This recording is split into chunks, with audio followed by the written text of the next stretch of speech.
Hey guys, how's it going? My name's Shirochi, and today I got a pretty interesting video. My friend from work plays a lot of Overwatch on the Xbox, and he wanted to get into PC gaming without breaking the bank, so I figured I'd just help him out. While I did get lucky with a lot of these parts, all it takes is a little bit of patience to get some good deals like this. This took me under a week to get all of these deals together. You just need to be flexible with what you need and just keep in mind the minimum system requirements of the games you want to play. This video is probably going to turn out to be a little long, so I'm going to include a table of contents right here where you can click to go wherever you want in the timeline, because I know a lot of people are just here for the benchmark, so here you go. And without further ado, I'd like to introduce Slim Pickens, because it's out of an Inspiron 620 Slim. Alright, let's get right into the specs then. So I was able to pick up an Inspiron 620S, which the S stands for Slim, for $40 with free shipping on eBay. And I was hoping for a second generation i5, but it did come with an i3 2120, 6GB of DDR3, the Intel stock cooler, and then your average Dell LGA 1155 motherboard. I think it's a Foxconn. Ended up being a pretty good deal. The only thing it didn't include was the hard drive, so other than that, it was an amazing deal. Next, I was able to get a GTX 960 2GB for $56 with $7.20 shipping. This was a really good deal. It was pretty much brand new, came out of an Alienware PC. I guess the guy upgraded the graphics card right away, so it was only used for a day or two. And this just had the reference cooler, but it's still a really good deal for $63.20. After that, I decided to use the 320GB hard drive that I used in the $125 computer build last year I made. So that was $8.85, bought on eBay. I couldn't use that bullocks of a power supply that the Inspiron came with, so I decided to get a nice decent Corsair 450 watt power supply, 80 plus bronze. Is $25 after the $20 mail-in rebate. I highly recommend this. It's a brand new 2017 line of power supplies coming out by Corsair. I just decided to use an old case that I actually found in the garbage earlier this year. Came with 4 other computers. I kept this case, but you can find cases on the free listings in Craigslist. That's what I used for my build last year in the $125 computer build. Or you can just use a caseless build. I've done those in the past, just made out of 2x4s and wood.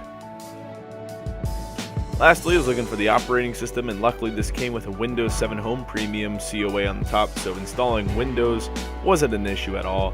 If you do have to get an operating system, you always can use Linux, you always can use SteamOS, those are both free, or you can use a COA like I did that was on my PC. And then if you're really desperate and you go to college, you can get a Windows 10 Education Edition from Windows from onthehub.com. Just look for your school, and if it qualifies, you can get your own Windows 10 education. I actually use it on 2 of my PCs, and it works just fine.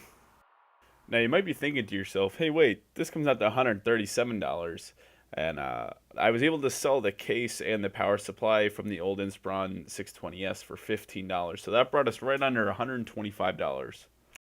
Alright, let's get into some of these benchmarks. So the main game that my friend wanted to play was Overwatch, and this PC had no problem at all playing it. I ran it on epic settings, which is the highest you can set it, at 1080p, ran at an average of 65 frames per second. Never dipped below 60 and usually hung above 70 or so. I wouldn't really recommend running it on this on a game like Overwatch, where you generally want lower frame rate to reduce the input lag. So running it on settings like low yielded above 140 FPS, medium was around 120, and high was around around 90 FPS. So I was playing on medium a lot of my gameplay. I think the gameplay footage that I have shown right now is playing on epic. You can see the usage of all the components and using Rivet Tuner from MSI Afterburner.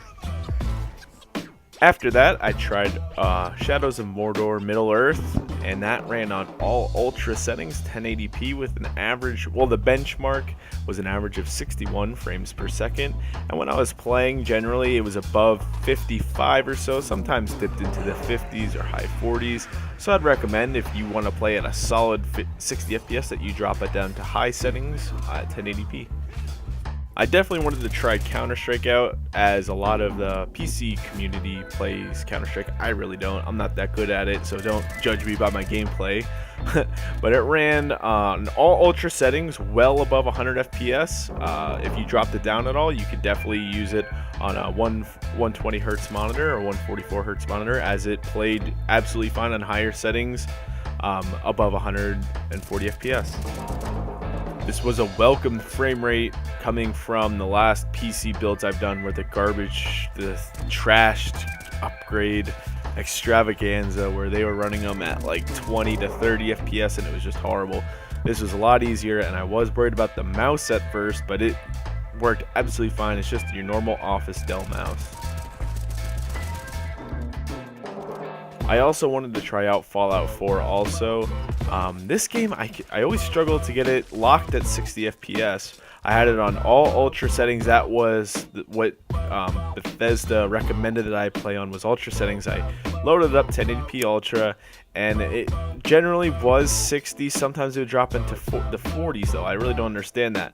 I threw it on high settings and had an average of 55 FPS. That's ended up the setting I recommended to use was high settings, yielded around 55, usually was around 60, sometimes dipped into the 50s though.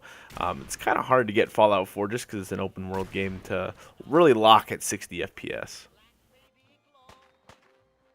I did want to benchmark The Witcher 3, but I really didn't want to play it that much because I haven't played it yet. I sunk 47 hours into the first Witcher, and then the second one was really fast, beat it in like 12 hours or something. But I wanted to test the third one without me spoiling any of it, because I wanted to actually play it on my main PC.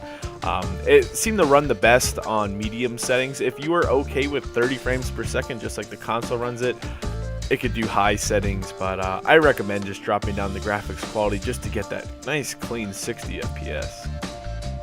Now, one game that I knew was gonna not run that well was Rust.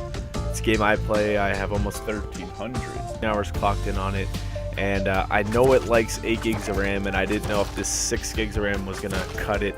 I know that 4 gigs of RAM, it's almost unplayable, so I'm just happy it ran at 6. When I did it, I had 1080p good settings, and it was real stuttery. Like when you would open a door, it would take like seconds for the frame rate to actually catch up. So I loaded it up on low settings, or I mean the fastest settings it could, and it ran at 90 frames per second, no problem at all. So somewhere in between the fastest and good settings probably will yield 60 FPS, but running it on low ran it fine at 1080p. But I would recommend, if you do want to play this game on a PC like this, definitely upgrade to 8 gigs of RAM, as it's so cheap and will make all the difference.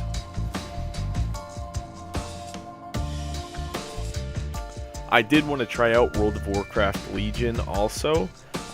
It ran it. I know that the starting zones are run frame rates a lot better, because I know my PC can't run it this well. I had it all ultra settings, and at 1080p ran at above 70 FPS, but I know on my PC, where I have the same graphics card, once you get to more populated zones in Legion and other places like that, in Wrath of the Lich King zones, the frame rate tanks. I know Asuna, I get like in the 40s or something, so I would not expect this PC to run every zone at ultra settings. Definitely capable of playing it on high settings at 60 FPS. Well, that's it for now. I hope you guys enjoyed the video. I enjoyed making this PC a lot. I like doing this in my free time, along with playing video games, is building PCs to play the video games. So if you guys enjoyed this video, make sure to show it to all your friends. If they show it to the people that think that PC gaming is too expensive to get into, because this is a prime example of why it's not. Just find yourself a Dell or Acer pre-built and just throw a graphics card in it. You're good to go, son. So I hope you guys enjoyed it. Make sure to comment. I always read the comments. You can send me messages regarding any questions you have, and I look forward to hearing from you guys. I'll see you later. Thanks.